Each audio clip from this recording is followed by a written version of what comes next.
Hi, I'm Harriet Frew, eating disorder therapist, teacher and podcaster, and you're about to start healing from your eating disorder and transforming your life and your relationship with food and body. I've worked in NHS and private practice supporting clients for 20 years, and I believe that recovery is possible for you. This podcast dives into expert interviews, evidence-based psychological approaches, and anecdotal tips from the therapy room from my years of experience. If you're wanting to heal your relationship with food, feel confident in your body, develop self-love and self-acceptance, and create a life of freedom and meaning, then this podcast is for you. Thank you for being here. So today I'm talking to Anna Schmidt, who is a food freedom and body image psychologist. Anna has been on her own eating disorder recovery journey. She started dieting as a teenager, initially just wanting to lose a few kilos and going on a very restrictive and low-calorie diet. Little did she know at the time that this would be the beginning of a 15-year struggle with weight, food, and confidence. Anna never believed that she would be able to eat normally and to accept her body. But fast forward to today, Anna has recovered from bulimia, binge eating, and emotional eating and has found peace with food and her body. She became a psychologist and a nutritionist to better understand why and how we can end up in this disordered eating nightmare and how to get out of it. Anna uses her personal experience and training to guide people through a life-changing healing process, providing her clients with evidence-based resources to use along the way. Anna is mindful that every healing journey is unique and no one-size approach fits all solutions. In the episode today, we're going to hear more about Anna's healing journey and what really helped her to recover from eating disorders. We're also going to explore the different approaches she uses in supporting her clients today. And I know that you listeners love these personal sharing episodes, and I know you will get so much from this. Let's get to the conversation. Time for a short advertisement break. I can remember crying in the doctor's surgery 4 years into living with bulimia. I was desperate for help and wanted support to escape the torturous cycle of restriction, binge eating and purging. My face was swollen, my stomach ached, and I felt lonely and desperate. And I was told that the local ED service had closed and there was no help available. I left dejected and lost, and it wasn't until 2 years later, when out in Australia, still struggling with the illness, that I made the decision to support others in the way that I had not been supported. I decided that I would train as a counsellor and support others in eating disorder recovery, and at age 25 years old, I began this process. Starting in the NHS eating disorder service and in private practice later in my 20s, I was able to put my dream into reality. Seeing clients, families, teaching, and in more recent years, social media, blogging, podcasting, training, and supervising counsellors, I continue to be incredibly passionate about my work. So my latest offering is my Breaking Free from Bulimia online course. It's a 12-step breaking free course packed full of valuable tools and strategies to help you break free. You'll start with understanding and making sense of your past and why you're struggling. You'll then work on motivation to change and root out the ambivalence and fear of letting go. You'll dive into the destructive impact of diet culture and get firmly in your own recovery lane. You'll practice regular eating and stabilizing blood sugar levels to create a strong baseline for recovery, and you'll interrupt the binge and purge cycle. And with support, you'll introduce your old forbidden foods and practice self-compassion techniques to become much kinder and supportive of yourself. You'll work on emotional eating and challenging your negative thoughts. And there's modules on finding your voice, becoming assertive, plus developing robust self-esteem and managing relapse with ease and continuing on the recovery road. So 12 modules, self-paced, online, delivered in lecture and video content by me, Harriet Frew, expert by experience, having recovered myself from bulimia and having worked in the NHS and private practice with clients with eating disorders for 20 years. To step into freedom with food now and live the life you want. It's only £111, which is really, really great value. No more restrictions, secret behaviours, shame and loneliness. Break free from bulimia today. Link is in the show notes. Hi, Anna. Thank you so much for coming on the podcast today. Oh, hi. Thank you for having me. So Anna, you are in Germany, aren't you? So tell us a bit more about where you're based and what the weather's like and a bit about life. Oh, the weather is actually really sunny over here. I don't know about the UK. I used to live in Scotland. I'm from Poland originally. So Scottish weather was not that great. I don't know, what is it like over there, right? Because here it's like really sunny, 25 degrees. So yeah, no, it's pretty nice here actually, like 20 degrees. I don't know about Scotland.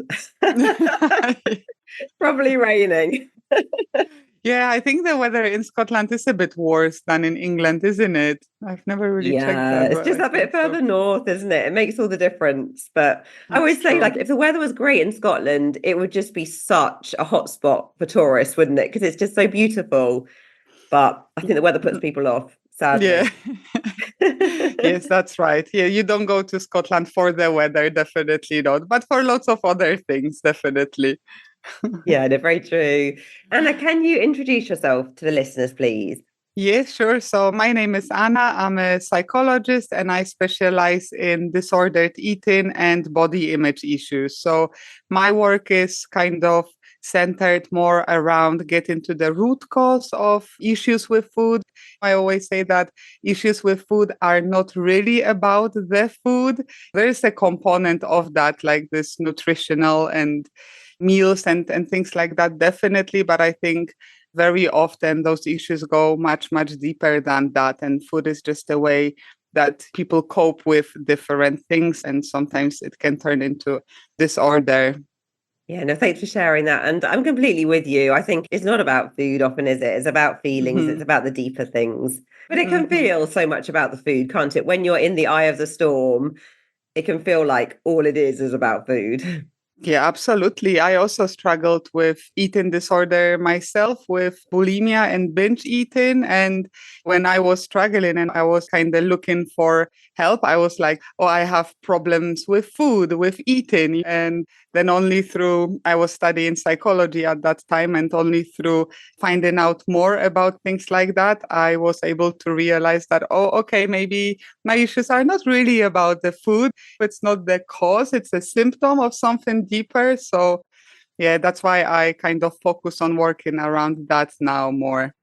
Okay. So, Anna, could you tell us a little bit about your story? Because I know it started off with extreme dieting, didn't it, in your teenage years? But could you sort of Hmm. elaborate a bit on that? Yeah, sure. I remember that day very vividly. I have to say, I can't remember when exactly, I mean, what day exactly it was, but it was round about the time that puberty started. I think I was maybe 13 or something like that. I was kind of a late bloomer, if you wish. So I wanted to put some like summer clothes on, some trousers, particularly that I had worn a summer before, and they wouldn't fit. And I remember that moment very, very vividly. Like I couldn't pull them up fully. And I was like, standing in front of that mirror, and I was like, oh, I think I'm fat and I need to lose some weight. I think many of us share similar story like that. It kind of starts with some body image issues, with not feeling comfortable with your body. When I was growing up, like early 2000s in Poland, there was this still the Kate Moss stick figure beauty standard kind of thing. So any curves were not acceptable at that time, which is so normal, yeah, it's so normal when you hit puberty. And then, I don't know, I think I went on with a diet from Cosmopolitan or Glamour or something like that. Something along these lines, like 14-day crash diet, I don't know, 700 calories, something like that. And I did lose weight, of course, anyone would. But of course, I had to pay a very high price for it after that diet ended. I started eating not only normally, but even kind of overeating because my body was being starved for so many days. And then I, of course, put on everything that I had lost. So I went on another diet. And so that this whole cycle started. Oh, it sounds like as well, it started off very much around kind of body image and the fatal day almost of not being able to do your trousers up. And Mm. but was there other stuff going on in the background when you look back in terms of how you were sort of feeling about yourself or other life things going on that maybe impacted all of this? Yeah, absolutely. Only like kind of looking back at it, I realized that I was never really comfortable in my own skin. I'm also quite tall. I'm a meter 80. I don't know how many feet is that, but yeah, I'm quite tall as well. So being a bit different when you're growing up in any way. I wasn't really bullied like that, but a bit picked up on or some little jokes. So I was not comfortable in my own skin anyway when I was growing up. And I think that together with the changes my body was going through during puberty, it just kind of added up to the mix as well. Mm. So I know you struggled with sort of eating disorders for is it about 15 years that you were sort of like Mm-hmm. struggling? Gosh, so Mm-hmm. when did you first really recognize that you had an eating disorder and you thought about getting help? I was kind of dieting on and off for many, many years, like round about 10, I have to say. And after I moved to Scotland and I started studying, and I think people also, you don't have to have an eating disorder, like diagnosed eating disorder to realize that something is not right. And also to look for help because in the time when I was going through this like yo-yo diet and weight cycling, my mind was focused on that 24/7. It was either planning another diet or binging before I started a new diet. Your mind is kind of very much preoccupied with this topic of dieting. What do I look like? Keeping clothes on the bottom of your wardrobe that don't fit, but they're going to fit one day. I'll just lose whatever, 5, 10 kilos and I can wear them. So kind of looking back, I can realize that I needed help much, much earlier than I actually had realized. But when I realized it, it was when I was actually studying psychology. So that added up to the and kind of embarrassment, I guess. And I started purging after eating to kind of as a means to maintain my weight because I couldn't cope with it, like these extreme diets. And it started after I went on a juice cleanse. So it was like a 14-day just juices 3 times a day. Wonderful experience, cleanse. And after that, I started binging, like really binge eating. And then I added purging. So that would be then bulimia. And that's when I realized that I did have a problem and something was wrong. And that I've never reaching out for help like that because I think I was just too ashamed also being a psychology student and struggling with that myself. But looking back, of course, I would tell my younger self to get help and that there was nothing to be ashamed of. But at that time, I just didn't feel like that. So I ended up recovering on my own. But I think you're not alone. Like, I think it's not unusual, is it, for people to struggle for quite a long time before they get help. And I Mm-hmm. think there's a lot of stigma around eating disorders. And I think there's a lot of misunderstanding, isn't there? People think, well, if I'm not like really, really, really thin and emaciated, then I haven't got a proper eating disorder. And maybe my relationship with food isn't ideal, but Mm-hmm. it's easy to kind of minimize, isn't it? And particularly Mm-hmm. when diet culture and wellness culture like praises all these cleansers and everything. Like so many of my clients got into eating disorders these days through intermittent fasting or extreme in the wellness kind of industry rather than back in the day it was more Weight Watchers or Slimming World. So Mm-hmm. yeah, so it's tricky, isn't it? It's confusing because you can think I'm doing all the right things. I'm doing a juice cleanse. I'm being really, really healthy almost. Mm-hmm. And then you kind of Mm-hmm. think, oh my God, well, it's just me that can't maintain it and that me that ends up binging and everyone else is having perfect health and clear skin and loads of energy. Mm-hmm. So there's a lot Mm-hmm. of isolation and shame, isn't there? I think around it. So I think I'm sure Yeah. many people listening will identify with your situation and maybe struggling and haven't reached out for help. Mm-hmm. Yeah, absolutely. And these things are very, very tricky as well because things like what you said, like with cleanses, clean eating, bio, all of that stuff. And then also you have this exercising on top of that. So people may look at you and see you eating just like quote unquote healthy foods, going to the gym regularly, and you may be even getting praised for that kind of lifestyle. But in reality, you have a problem. You are struggling with maybe not full on eating disorder, but some form of disordered eating, and being kind of praised for that may make us feel like, oh, I actually don't need help. Everyone is telling me that I'm doing so great. So there's like really, really thin line.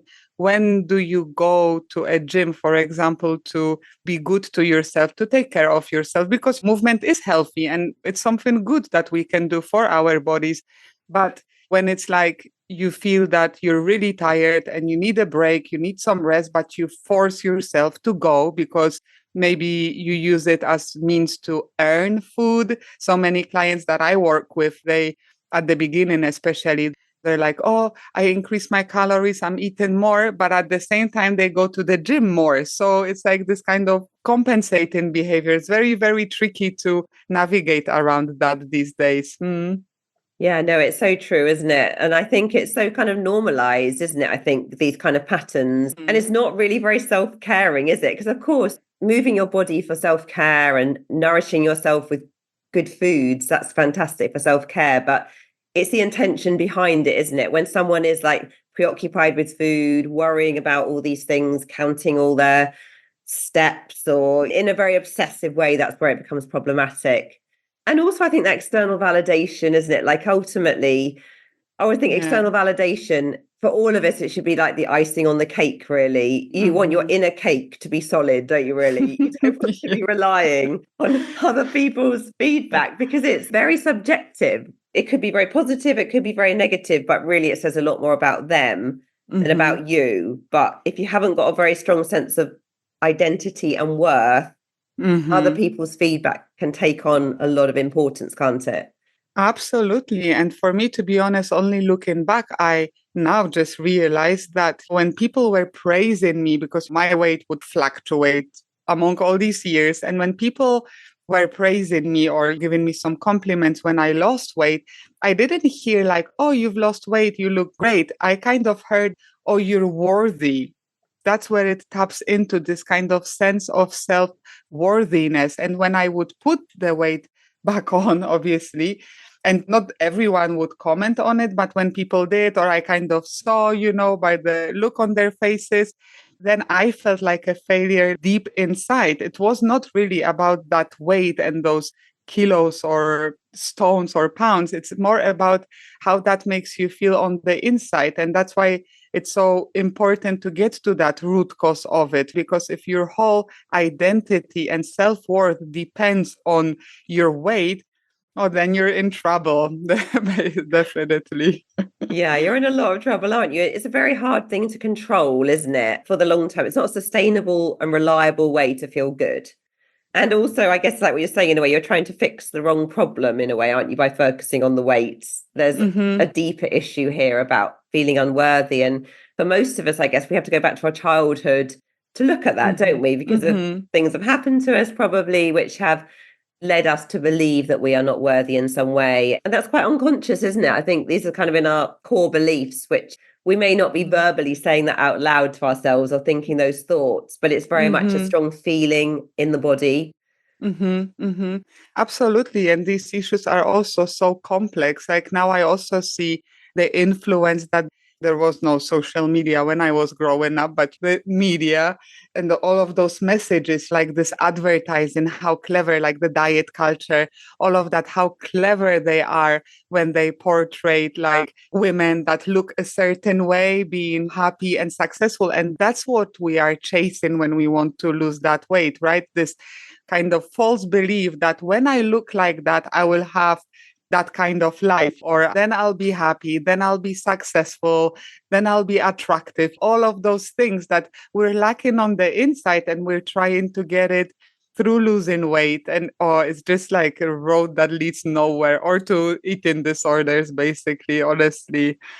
I guess in your work as well, right? You see it a lot too, that people have to kind of get back to the painful things, to their childhoods, and kind of work around that.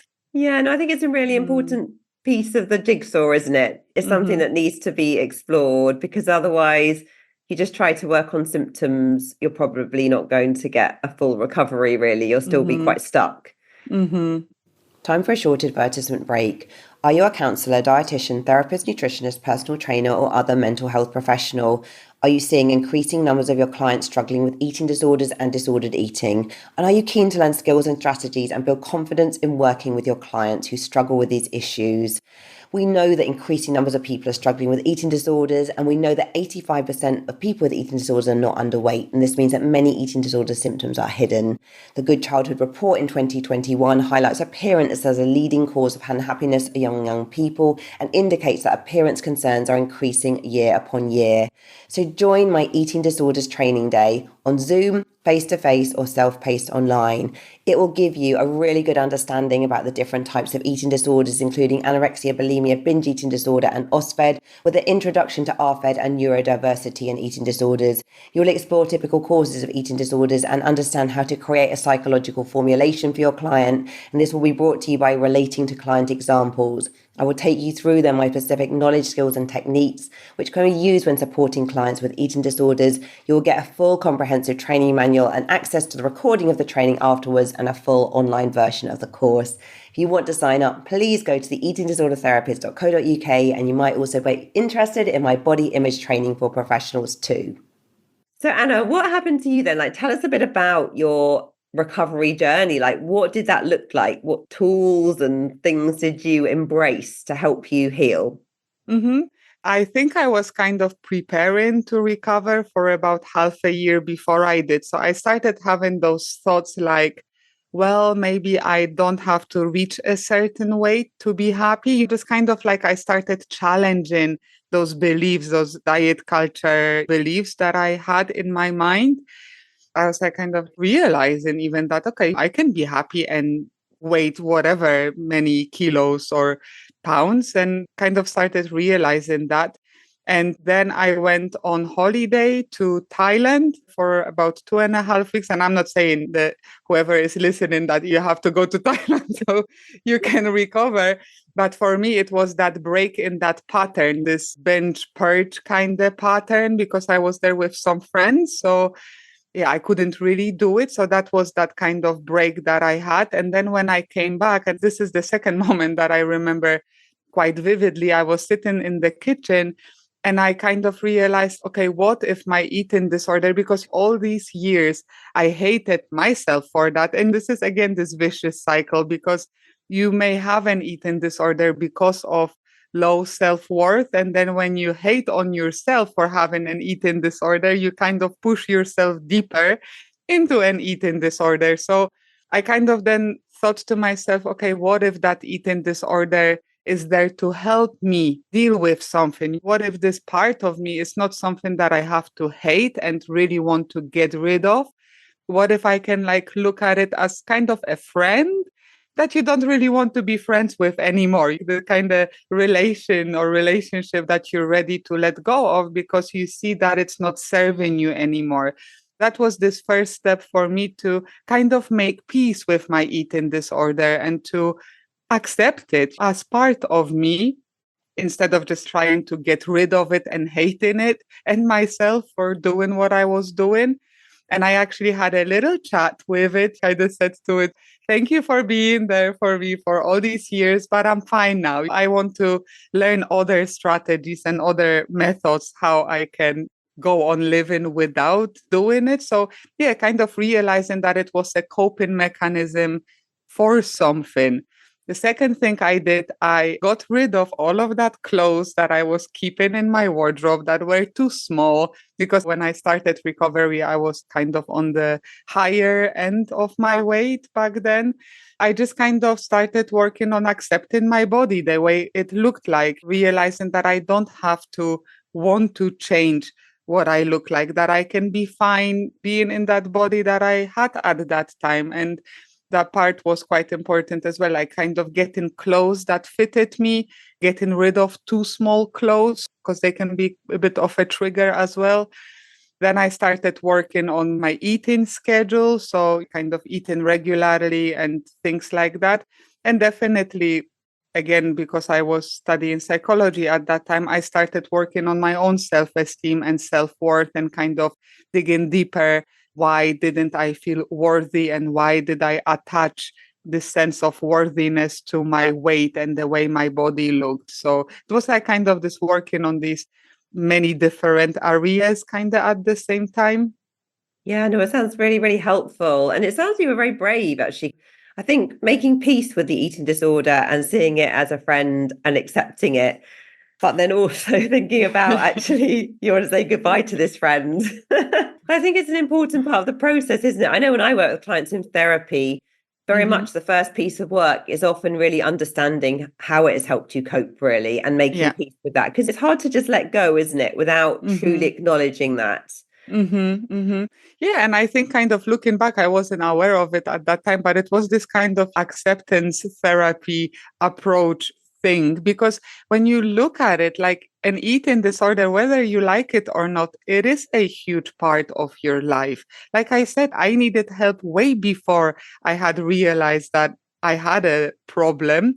It's something that's on your mind. At least it was like that for me pretty much every day. Like I say, it's either thinking of losing weight, feeling uncomfortable, criticizing yourself, planning another diet, pretending that you're not hungry when you are hungry because you want to lose weight. So it manifests, it shows itself in so many different areas in our lives. And when you're detached from it, you're actually detached from a huge part of your life and of yourself when you don't accept that.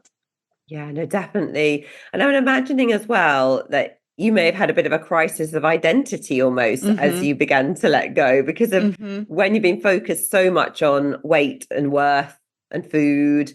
It's like, who am I, isn't it, without this eating disorder? What do I do in my free time if not that I research another diet? Or Yeah, so say a bit about that, about the whole identity piece. I think that's something as well a lot of people really struggle with and are scared of letting go of their eating disorder because of it.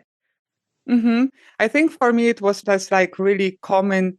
I remember I also watched this documentary. Like I said, it started for me about 6 months, more or less, before I made peace with my eating disorder and I went on to recover. But I watched this documentary and there was this clinic for eating disorders. And this lady, she was struggling with bulimia and she had a child. She had some problems during her pregnancy because of binging and purging and things like that. And I remember watching it and I thought like, is this what I want my life to look like 10 years on? Because I think you're so stuck in this dieting mindset with this eating disorder thoughts that you kind of can't see yourself in 10 years time, because in 10 years time you're thinking, no, I'm going to be fine by then. But you have to take some steps today to be fine in 5 years or 10 years. So, yeah, absolutely. This huge part of my life was centered around food and the way my body looked like, but kind of realizing that I was ready to let go of that part of me and form a new identity. There was this great quote, I don't know who said it, but I saw it at my friend's therapist office, and it said, God, please give me the death I need. It's like this kind of part of you has to go so that this new part has to be born. And I think kind of realizing that and accepting it and thinking of new ways how you can spend your time, what you want to do in your free time, instead of kind of being preoccupied by disordered thoughts, you can definitely form a new identity and kind of realizing that you can live life the way you want to live it instead of just focused around food. Ah. So you didn't have therapy or coaching or anything. You very much sort of walked your own path. What sort of resources did you tap into? Like you talked about the documentary. Did you read books or did you talk to friends or what other things were quite important for you? I was learning a lot at uni as well. And one of the things was also like emotional regulation as well, like being able to deal with your emotions, because often people stress eat or they eat when they are anxious. So working around managing my own emotions and kind of looking at my own lifestyle and realizing what needed to be changed for me to kind of stop experiencing like so many ups and downs and things like that. So definitely a lot of reading. The lectures at uni were very helpful that I could like learn the impact of our childhoods on us today. So it's like, I think like the main thing in therapy. So kind of reflecting on that, working on my past as well, like working through some painful experiences that I had, all that kind of work. And then when did you decide that you were going to work in this field? Did you know that when you were studying psychology? No, I actually didn't. And I decided to do that about 2 years ago. I studied, it's a postgrad diploma called Psychodietics. It's a Polish university course kind of thing. So it's like a mix of psychology with dieting or dietics. To be honest, a part of it was when I saw like round about few years ago, I wasn't really much on Instagram or on social media like that. And then I saw that it's like this whole diet culture talk, it's still all over the place because I kind of remember what was there when I was younger, when I was a teen. But I think it's like way harder for young women or women, teenagers these days to kind of cope with those unrealistic body standards and like these fastings and Atkin, no, is it not Atkin diet, is it? Or no, what is I it don't like? know if All sorts Atkins of is still around, but yeah, it's all about high protein everything now, isn't it? yeah, And, high yeah. protein, which is basically like a form of Atkins diet from our times. And then I saw Yeah. that everything was still around. And I was just like, oh my God, can't believe that it's still there. And kind of remembering what it was like for me also. And that's why I kind of speak up about struggling with eating disorders while studying psychology, just to kind of break up that stigma, because I know a lot of people maybe are still ashamed of that or a bit embarrassed, shy. And I think that was that moment when I realized, oh my God, there is still so much diet culture talk, even more than before. So I decided to work with people on that. Sure. And then what sort of approach do you take then when people contact you and you work with them? Tell us a bit about some of the things that you will be working on with them. hmm I usually focus on getting to the root cause of the problem. Very often, even if you use food to regulate your emotions and you want to reduce stress in your life, for example, so you may look at your calendar and realize that you're expecting yourself to do way too many things during the day. And that's why you stress eat. It's not like about the stress, it's about all the things around. So I always focus on that kind of, first of all, on getting to the root cause of the problem and working around healing that. So if it's self-worth, if it's like the confidence, perfectionism as well, things like that, because I really do believe that if you don't get to the root cause of it, and it's painful, and I'm always quite upfront with my clients that it's not rainbows and roses along the way, that it is painful and it is difficult. But when you heal that part of yourself, that kind of need to manage life through food, it kind of goes away. You start being at peace with yourself and therefore then with food. We also work quite a lot around body image, accepting your body. One of the exercises I do is, and it was really powerful for me when I was recovering, is to kind of see your body through what it can do rather than what it looks like, because our bodies were given us to function, right? To live. And our legs, we kind of look at them through this diet culture lens, like, oh, my legs are too fat, or I have cellulite, and all this, and all that, or too hairy, or to this, to that. But you don't have your legs so that they fit current body image standards, right? You have them so that you can walk and you can run and you can kick and squat and jump. So kind of like appreciating our body parts for what they can do and shifting that perspective rather than just focusing on what it looks like, right? What diet culture tells us. Yeah, I know that's so helpful, isn't it? That sort of whole sort of being much more body neutral, isn't it, really? Yeah, having more appreciation for your body. Yeah, no, definitely. Because I think we've often just lost that, haven't we? That ability to connect with our body in that way, really. We're so focused on aesthetics. Absolutely. To be honest, it really blew my mind, honestly, kind of learning that I could see my body like that. And then when you do go to the gym and when you kind of eat this balanced diet, you do it from the place of self-love and self-respect and not to look a certain way, right? I do exercise quite regularly, but I don't put too much pressure on myself to do that, but I do it so that my body feels better, or I can do more things, or I can go on longer walks or lift heavier things, but kind of from a place of self-love and self-acceptance and not so that it looks a certain way. Yeah. And it sounds like a lot of your work is about supporting clients as well to really develop greater self-love, self-acceptance, self-worth, rely less Mm-hmm. on external validation. And I guess Mm-hmm. to get to that point, sometimes we have to go to the roots of things, don't we? And to find that acceptance. What other Mm-hmm. things do you think help with that process for clients?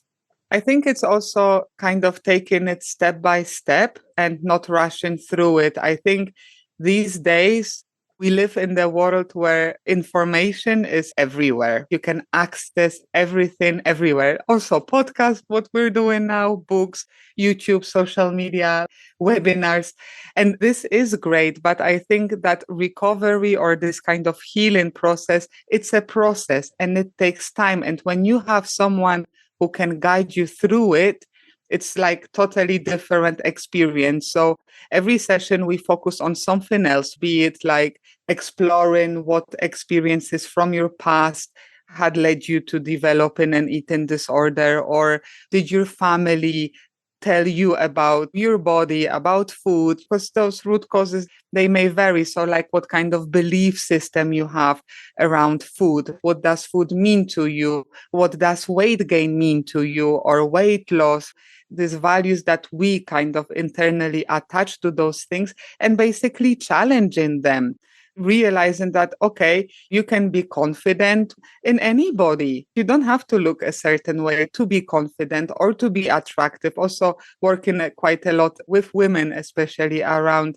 feeling attractive or feeling good in their own skin, kind of, yeah, realizing that it doesn't matter what you look like, it matters what you feel like about yourself. Yeah, no, all sounds good. And Anna, Yeah. do people kind of work for you for the short term or the long term, or is it quite variable, really, depending on the client's needs? It's quite variable, I would say. It depends on the needs as well. But I think once you start that process, you kind of then realize how deep it goes. So I did therapy. I am in therapy actually myself, and it's like 9 months. I'm in like month 7, and it's a group therapy, and it's supposed to go on for 9 months.